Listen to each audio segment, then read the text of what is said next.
Welcome to this moment where we will explore the power of mindfulness together. Take a deep breath and let's begin our journey to greater calm and clarity. So, here is the technique, that is mindfulness technique or exercise. So friend, जो anxiety के patient हैं या फिर जो depressed रहते हैं ज़्यादा, या फिर स्ट्रेसफुल सिचुएशन को लोग हैंडल नहीं कर पाते, तो उनके लिए ये माइंडफुलनेस ऐसी टेक्निक है जिसे वो प्रैक्टिस करके अपने प्रेजेंट मोमेंट पे फोकस कर सकते हैं। सो माइंडफुलनेस टेक्निक एक ऐसी टेक्निक है जिसको एक इंसान जब प्रैक्टिस करता है तो वो ग्रेजुअली अपने जो सिम्टम्स होते हैं, जो एंजाइटी के सिम्टम्स है, डिप्रेशन के सिम्टम्स हैं या फिर स्ट्रेसफुल सिचुएशन है, उससे बाहर निकल सकता है। सो साइकोलॉजिस्ट प्रेफर करते हैं या फिर रिकमेंडेशन उनकी ये होती है कि वो पेशेंट जो एंजाइटी में सफ़र कर रहे हैं, जो डिप्रेस्ड रहते हैं, सो उन्हें माइंडफुलनेस प्रैक्टिस या फिर माइंडफुलनेस टेक्निक उनके सिम्टम्स को कम कर सकती है। सो इस लेक्चर में हम लोग ये जानेंगे कि हम माइंडफुलनेस हमें क्यों करनी चाहिए और किस तरह से हम लोग माइंडफुलनेस करके अपने उन सिम्टम्स को जो हमें डिस्ट्रेस लेवल तक ले जाते हैं उन्हें रिड्यूस कर सकते हैं। So here the question is, what is mindfulness? Mindfulness actually है क्या? तो फ्रेंड्स, माइंडफुलनेस एक ऐसी टेक्निक है, एक ऐसी प्रैक्टिस है जिसे हम लोग अपनी डेली लाइफ में, या फिर वो लोग जो ज़्यादातर फ्यूचर में रहते हैं, फ्यूचर का डर उन्हें रहता है, फ्यूचर का खौफ रहता है, और जिन्हें पास्ट के अंदर ज़्यादा रह रहे हैं, ठीक है, पास्ट की सोचें उनके अंदर, सो होपलेस हो रहे हैं, पास्ट को लेके सैड हो रहे हैं, तो उन सब के लिए माइंडफुलनेस एक हेल्पफुल टेक्निक है जो उन्हें मदद करेगी उनकी जो प्रेजेंट मोमेंट है उसे एंजॉय करने में। सो ये टेक्निक इन सब चीज़ों से वापस लेके आएगी हमारे माइंड को, ताकि वो अपने जो प्रेजेंट में हो रहा है उसे ऑब्जर्व कर सके। सो जिस तरह की टेक्निक, जिस तरह की थॉट्स हैं, जिस तरह की फीलिंग्स हैं, उन सबको हमने एक्सेप्ट करना है। बेशक वो जिस तरह के भी हैं, हमने उन्हें जज नहीं करना, हमने उन थॉट्स को, उन फीलिंग्स को एक्सेप्ट करना है, जिसे हम कहते हैं non judgmental awareness. So what are the benefit of mindfulness? So mindfulness करने से, या फिर माइंडफुलनेस क्या करती है, हमारी एंजाइटी को और स्ट्रेस लेवल को रिड्यूस करने लगती है। बूस्ट इमोशनल रेगुलेशन, जो हमारी इमोशनल रेगुलेशन होती है उसे इन्हेंस करती है कि हम ऑब्जर्व कर सके अपने इमोशंस को, और जिस तरह से इमोशंस हैं हमारे, सो हम उन्हें किस तरह से बैलेंस कर सकते हैं। ये सब कुछ हम जब माइंडफुलनेस करते हैं तो हमें इन चीज़ों का पता चलता है, हम अंडरस्टैंड करने लगते हैं अपने इमोशंस को। सो इनहेंस फोकस एंड मेमोरी। सो जब हम माइंडफुलनेस प्रैक्टिस करने लगते हैं तो हमारी जो मेमोरी होती है या फिर वो फोकस जो हो रहा होता है, हमारा फोकस एबिलिटी, सो वो इन्हेंस होने लगती है, इम्प्रूव होती है, और हम अच्छे से अपने प्रेजेंट पे, अपने वर्क पे तवज्जो दे सकते हैं। Improve overall well-being. Mindfulness contribute to help sleep, strong immune functions and help manage chronic pain. So mindfulness हमें इन सब चीज़ों से, जैसे कि स्लीप, हमें स्लीप अच्छे से आती है, माइंडफुलनेस से हमारी स्लीप बेटर होने लगती है, हमारा इम्यून सिस्टम, इम्यून फंक्शंस जो होते हैं वो स्ट्रांग होने लगते हैं, और हमें हेल्प करती है जिस तरह के पेन होते हैं उन्हें रिड्यूस करने में। सो अब हम देखते हैं माइंडफुलनेस की कौन सी उस तरह की बेसिक एक्सरसाइजेज हैं या फिर एक्टिविटीज़ हैं जो हम प्रैक्टिस कर सकते हैं। So the first is mindful breathing. So इसमें ये है कि हमने क्या करना है, जब भी इस तरह की हमें कोई बेचैनी हो रही हो या फिर इस तरह की होपलेसनेस का शिकार हो हम, तो इस तरह के कोई भी सिम्टम्स हों, सो जिन्हें हम कंट्रोल ना कर पा रहे हों, तो हमने क्या करना है, हमने उस एनवायरनमेंट को चूज़ करना है, उस जगह पे चले जाना है, जहाँ पे कुछ कोई शोर ना हो रहा हो, जहाँ पे कोई इस तरह की डिस्ट्रैक्शन ना हो। सो आपने अकेले जाना है वहाँ पे, और अकेले बैठ के कंफर्टेबल, जिस तरह से भी आप कंफर्टेबल हो आपने उस तरह से बैठना है और अपने जो सांस लेने का प्रोसेस है, ब्रीथिंग प्रोसेस है, उस पर आपने फोकस करना है, उसे ऑब्जर्व करना है। उस सारे प्रोसेस को, किस तरह से एक्सेल हो रहा है हमारा सांस, किस तरह से इनहेल कर रहे हैं हम, तो उस सब प्रोसेस को, उसके साथ हमारे जिस्म में किस तरह से चेंजेस आ रही हैं। जैसे कि जब हम सांस लेते हैं तो बेली जो हमारी होती है वो राइज होने लगती है, फिर फॉल होती है। उन सब प्रोसेस को हमने ऑब्जर्व करना है, आंखें बंद करके सुकून से उस सब प्रोसेस को हमने जस्ट ऑब्जर्व करना है। ये है हमारे पास mindful breathing.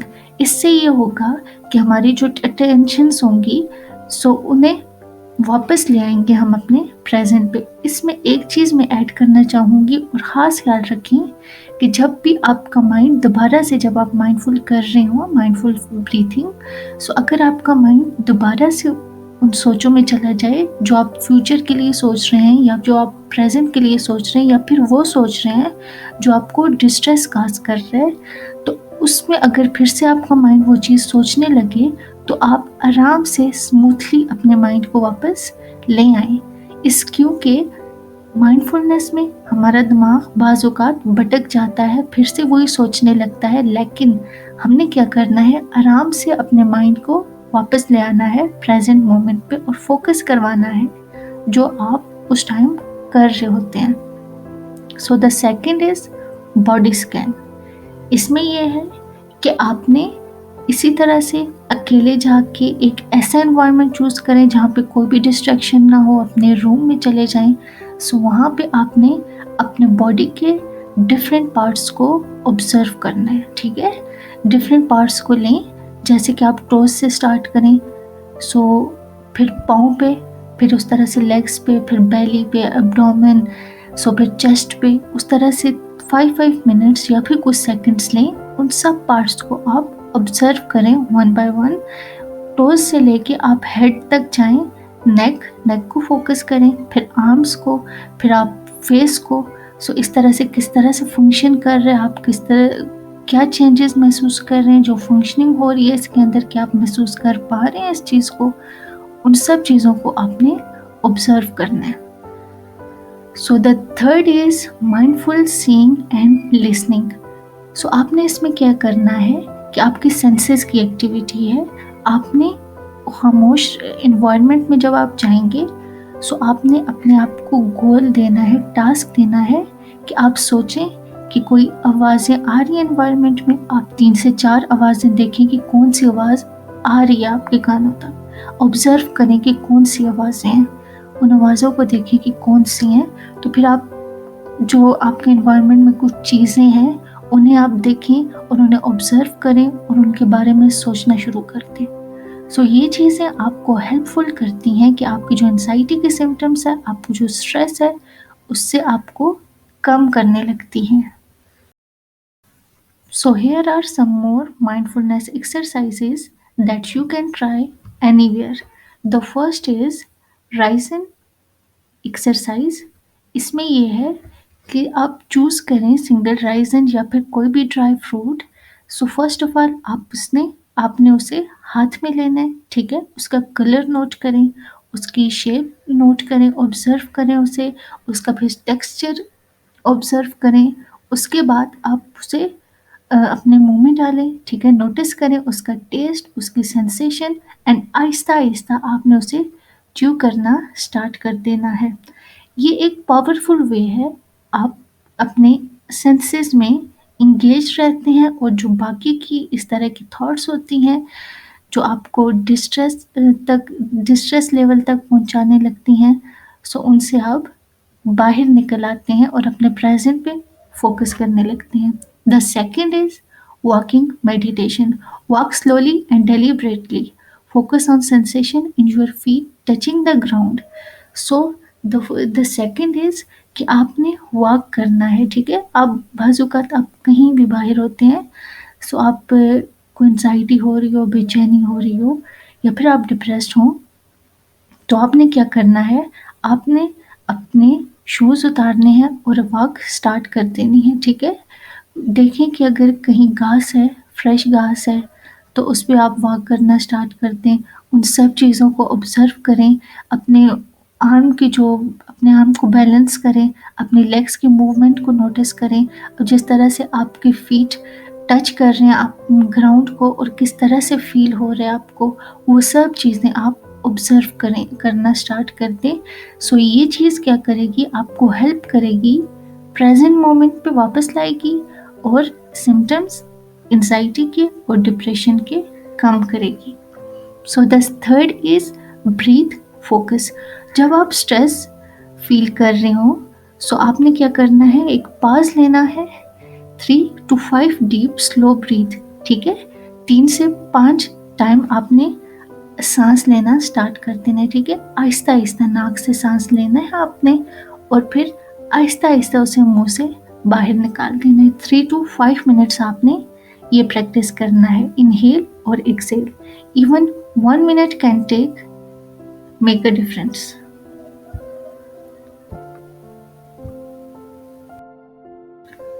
So here are the 4 steps to begin mindfulness practice. The first one, start small and consistent. So आपने क्या करना है, डेली आपने 5 मिनट्स लेने हैं और इस चीज़ को, माइंडफुलनेस को आपने प्रैक्टिस करना स्टार्ट कर देना है। याद रहे कि आपने उस जगह पे जाना है जहाँ पे आप कंफर्टेबल हो, जहाँ पे क्वाइट एनवायरनमेंट हो और कोई भी डिस्ट्रैक्शन ना हो और कोई इस तरह से चीज़ ना हो कि जो आपको डिस्टर्ब करे। The second is minimize distraction. आपने क्या करना है कि अपने फ़ोन को टर्न ऑफ कर देना है। कोई भी इस तरह की डिस्ट्रैक्शंस हैं तो उनको आपने उस टाइम पास कर देना है, स्टॉप कर देना है, जिस तरह से मोबाइल फ़ोन, ठीक है। सो उस जगह पे जाएं जहाँ आपकी कोई इंटरप्शन ना हो, सो आप फोकस कर पाएँ सिर्फ अपने ऊपर, अपने अंदर जो फंक्शंस हो रही हैं उन पे। सो the third is return, gently return attentions. अगर आपका माइंड बार बार फिर से वही चीज़ें सोच रहा है, वहीं आपका माइंड वही चीज़ फिर से लेके आ रहा है, सो आपने क्या करना है, सॉफ्टली अपने माइंड को आराम से वापस ले आए अपनी उन अटेंशंस पे जो आप उस टाइम कर रही हैं। अपनी अटेंशंस को वापस ले आए अपनी प्रैक्टिस पे, ठीक है। सो माइंडफुलनेस एक प्रैक्टिस है जिसमें हमने अपने आप के साथ काइंडनेस रहना है, अपने आप के साथ सॉफ्ट रहना है। So here is the real world impact of mindfulness. So जब एक इंसान माइंडफुलनेस प्रैक्टिस करता है, सो उसकी पर्सनल वेलबींग के अंदर या फिर पर्सनल लाइफ के अंदर एक पॉजिटिव इफेक्ट नज़र आने लगता है। सो थेराप्यूटिक एफिकेसी, जब एक इंसान माइंडफुलनेस प्रैक्टिस करता है, जैसे कि सोशल एंजाइटी का एक पेशेंट है, सो सीबीटी जब उन पे की जाती है तो उन्हें माइंडफुलनेस रिकमेंड की जाती है कि आप माइंडफुलनेस की प्रैक्टिस करें। तो इससे ये होता है कि उनकी सोशल लाइफ बेटर होने लगती है। So the second is corporate wellness. So companies जो हैं, जो बड़ी कंपनीज हैं, वो प्रेफर करती हैं इस प्रोग्राम को ताकि एम्प्लॉय के अंदर क्रिएटिविटी ज़्यादा हो और उसके अंदर जो सिम्टम्स हैं इस तरह के, जो एंजाइटी क्रिएट करते हैं, जो डिस्ट्रेस लेके आते हैं, सो वो रिड्यूस हो सके। सो उनकी जो हेल्थ आउटकम्स में ये है कि इंसान की जो स्लीप है वो इम्प्रूव होने लगे, लोअर ब्लड प्रेशर जो है वो नॉर्मल होने लगे और उनकी मेंटल हेल्थ रिकवर हो सके। So your mindfulness journey starts now. A mindfulness journey is a gift to yourself. It's a path toward greater peace, clarity, and connection. So mindfulness is a skill that strengthens with consistent effort. Be patient, kind, and persistent with yourself. Every moment of awareness is a step forward. Embrace the present moment. Your mind and body will profound thank you for the newfound calm and clarity. Thank you.